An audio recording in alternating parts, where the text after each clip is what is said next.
اخلاص کے ساتھ ایک بدکار عورت پیاسے کتے کو پانی پلاتی ہے اور جنت پہ جاتی ہے جب اسے اللہ کی مرضی کے لیے کیا، اور خود غرضی کے لیے آدمی زندگی بھر دین کا کام کرے، شہید ہو جائے، سخی بن، تو یہ تینوں کے تینوں دوزخ میں جائیں گے۔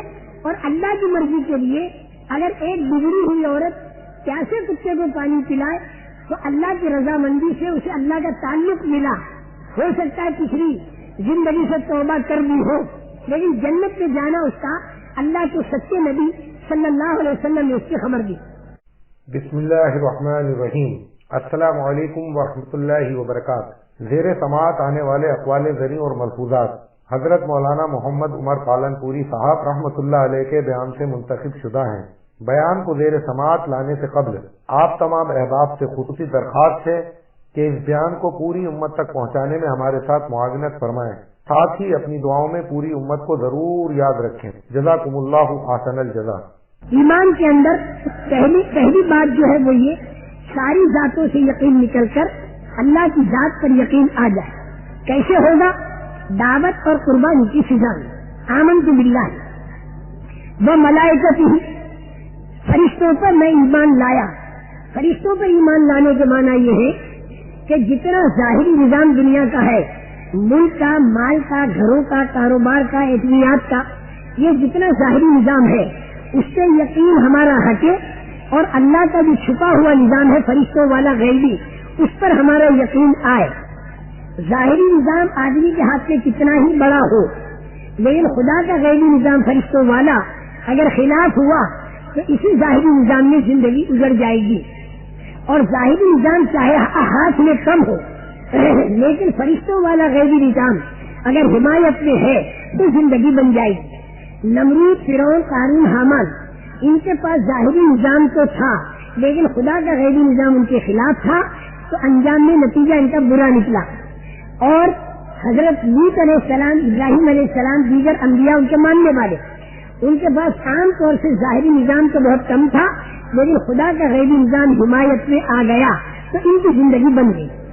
والیوم الآخر والقدر خیرہ وشرہ من اللہ تعالی، انسان کے اوپر تکلیف والے حالات، راحتوں والے حالات جو بھی آتے ہیں وہ اللہ کی طرف سے پہلے سے طے ہے، وہ تو آئیں گے، لیکن اس میں اپنی مرضی کا چھوڑنا اور اللہ کی مرضی پر چلنا۔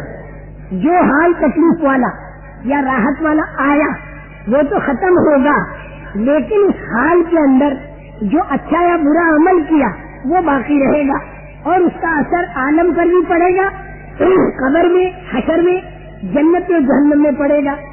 حالات تو ختم ہوں گے اور ان حالات میں جو بڑے برے اعمال کیے وہ باقی رہیں گے۔ اس لیے میرے محترم دوستو، حالات نہ تو گھبرانے کی چیز نہ اترانے کی چیز۔ اچھے حالات پر اترانا نہیں، تکلیف والے حالات پر گھبرانا نہیں۔ اصل اچھے اور تکلیف والے حالات میں حکم اللہ کا پورا کر دیا تو یہ اعمال ہمیشہ باقی رہیں گے، اور قیامت کے دن جنت میں لے جا کر بھی اللہ تعالیٰ جو راحتیں دیں گے وہ انہی اعمال پر دیں گے، اور اللہ یہ کہیں گے جزاء بما کنتم تعملون، وہ جو تم نے عمل کیا تھا نا یہ اس کا بدلہ۔ تو حال تو ختم ہو گیا، وہ عمل باقی رہ گیا اور اس کا بدلہ مل رہا۔ برا کام کیا تو حال تو ختم ہو گیا، برا عمل باقی رہ گیا، وہ اب سانپ اور بچھو بن کر آگ بن کر تکلیف پہنچا رہا ہے۔ اس لیے اچھی طرح سے سمجھ لو، والقدر خیرہ وشرہ من اللہ تعالی، انسان پر تکلیف والے، راحتوں والے حالات جو آتے ہیں وہ بالکل اللہ کی طرف سے آتے ہیں۔ وہ حالات تو آئیں گے لیکن وہ حالات ختم نہیں ہوں گے، لیکن ان حالات کے اندر جو اعمال بھلے یا برے کیے گئے وہ باقی رہیں گے۔ اس لیے حالات میں اعمال اچھے کیے جائیں۔ بل بعث بعد الموت، اور مرنے کے بعد دوبارہ زندہ ہونا، اس کا یقین دل میں ہو۔ یہ تو ہے ساری ایمانیات کی لائن، بار بار بولنے سننے سے مضبوط ہوگی۔ مسجد نبوی کے اندر باقاعدہ ایمانیات والی لائن چلتی تھی اور خوب اس کے مذاکرے ہوتے تھے۔ ایک تو ایمانیات والی لائن ہے اور 4 لائنیں اعمال کی ہے۔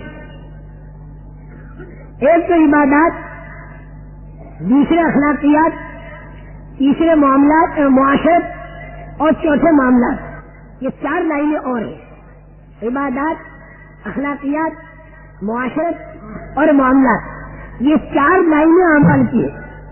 وہ ایمان کی جو بات عرض کی آپ کے سامنے، اس میں وہ 6-7 باتیں عرض کی. آپ اس ایمان کی طاقت کے بڑھنے کا طریقہ بھی بتایا. یہ کہ بار بار مسجدوں کے اندر، گھروں کے اندر جتنا اللہ کو بولیں گے، اللہ کی مدد، اللہ کی پکڑ، اللہ کا قید خانہ جہنم، اللہ کے مہمان خانہ جنت، اللہ کے حساب کا دن قیامت، بار بار جتنا اس کا مذاکرہ ہوگا ایمان بڑھے گا.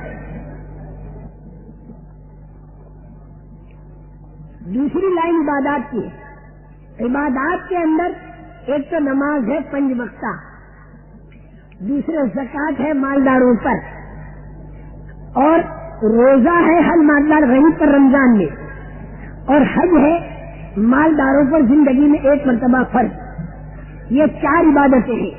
اس میں نماز ایک ایسی عبادت ہے جو سدا بہار ہے، ہر غریب اور مالدار پر ہے. اس نماز کے ذریعے اللہ کا تعلق بڑھتا رہے. نماز جاندار اور طاقتور ہو. عبادت کر کے اللہ سے مدد مانگی جائے. جو مسئلہ پریشان کن ہو، عبادت کرے، اللہ سے مانگے. ایاک نعبد و ایاک نستعین، اے اللہ ہم تیری ہی عبادت کرتے ہیں، تجھی سے مدد مانگتے ہیں. لیکن یہ عبادت اللہ کو پسند آ جائے. کب آئے گی پسند؟ یہ عبادت اللہ کو پسند کب آئے گی؟ اور یہ نماز جاندار اور طاقتور کب بنے گی؟ جس نماز پر اللہ کی مدد آئے. آج ہمارے بہت سے مسئلے رکے ہوتے ہیں، ہم عبادت کر کے اللہ سے مدد مانگے. اللہ نے خود ہمیں سکھا دیا ایاک نعبد و ایاک نستعین. اس کے بعد میرے پروردگار ہم جو کہتے ہیں وہ تو کر دے. یہ ایاک نستعین، جو اللہ کہہ دے وہ ہم کر دے. یہ تو ہو گیا حی علی الصلاۃ اور ایاک نعبد. اور جو ہم کہہ دیں وہ اللہ کر دے، یہ ہے ایاک نستعین، اور یہ ہے حی علی الفلاح. ایسا مزیدار راستہ، اللہ جو کہہ دے وہ ہم کر دے، پھر ہم جو کہہ دیں وہ اللہ کر دے.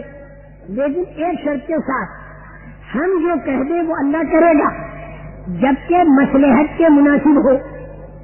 اور اگر ہم نے کوئی ایسی بات کہہ دی کہ مصلحت کچھ اور ہے تو اللہ تعالیٰ کریں گے وہی جو مصلحت. جبکہ ہر عمل میں 5 باتیں ہیں. ایک تو یقین صحیح ہو، جس کو ہم ایمان کی طاقت کہتے ہیں. دوسرے جذبہ صحیح ہو، نماز پڑھے یا کوئی بھی عمل اچھا کرے، جذبہ صحیح ہو. کیا مطلب؟ جو قیمت اللہ نے بتائی اس عمل پر، اس قیمت اور اللہ کے وعدے پر یقین کر کے، اللہ کے وعدے کی امید باندھ کر آدمی شوق سے اس عمل کو کرے. یہ بات کیسے پیدا ہوگی؟ جب تعلیم کے حلقے کیے جائیں جو فضائل کی تعلیم ہے. تیسری بات یہ کہ طریقہ صحیح ہو، نماز کا بھی اور دوسرے عمل کا طریقہ صحیح. طریقہ صحیح کب بنے گا؟ جب رسول اکرم صلی اللہ علیہ وسلم کے طریقے پر وہ عمل ہو. یہ ہمیں معلوم کیسے ہوگا؟ جاننے والوں سے پوچھ کر، جاننے والوں سے مسائل کو پوچھ کر ہمیں نماز کو پڑھنا چاہیے، اور ہمیں دوسرے کام بھی کرنے چاہیے. 3 باتیں. چوتھی بات یہ دھیان صحیح ہونا چاہیے، یعنی اللہ کا دھیان ہو. یہ اللہ کا دھیان کب ملے گا؟ ذکر کے ذریعے، تلاوت کے ذریعے، دعاؤں کے ذریعے. جتنا ہم اس میں لگیں گے ہمیں اللہ کا دھیان ملے گا. وہ دھیان نماز کے اندر باقی رہے گا. نماز میں اللہ کا دھیان جمع، تو کاروبار کریں گے تو کاروبار میں بھی اللہ کا دھیان باقی رہے گا. صحیح چل رہی دیکھ لو. پھر رجال لا تلہیہم تجارت ولا بیع عن ذکر اللہ وإقام الصلاة وإيتاء الزکاة یخافون یوما تتقلب فیہ القلوب والابصار. کرتا رہا ہے تجارت، لیکن چونکہ نماز پڑھ کے آیا تو اللہ کے بڑے ہونے کا خیال ہے، اللہ اکبر کہہ کے آیا، اور اللہ کے سامنے کھڑے ہونے کا خیال ہے قیامت میں. اس لیے تجارت میں بھی اللہ کا دھیان. اور اگر اللہ کا دھیان جمانے کی مشق نہ کی تو پھر نماز میں بھی تجارت کا دھیان آئے گا، اور مشق کی تو تجارت میں بھی اللہ کا دھیان آئے گا. یہ ہے ذکر، تلاوت اور دعا کے ذریعے. چوتھی بات بتائی. 5ویں بات نیت کا صحیح ہونا، یعنی اللہ کو راضی کرنے کی نیت ہو. اخلاص کسے کہتے ہیں؟ یہ کیسے پیدا ہوگا؟ یہ پیدا ہوگا دین کا کام جان کی قربانی سے، مال کی قربانی سے، جذبات کی قربانی سے. جب دین کا کام کرے گا تو اللہ کی ذات سے امید ہے کہ اللہ پاک اخلاص کو پیدا کر دے. اخلاص کے ساتھ ایک بدکار عورت پیاسے کتے کو پانی پلاتی ہے اور جنت پہ جاتی ہے جب اس نے اللہ کی مرضی کے لیے کیا، اور خود غرضی کے لیے آدمی زندگی بھر دین کا کام کرے، شہید ہو جائے، سخی بن، تو یہ تینوں کے تینوں دوزخ میں جائیں گے.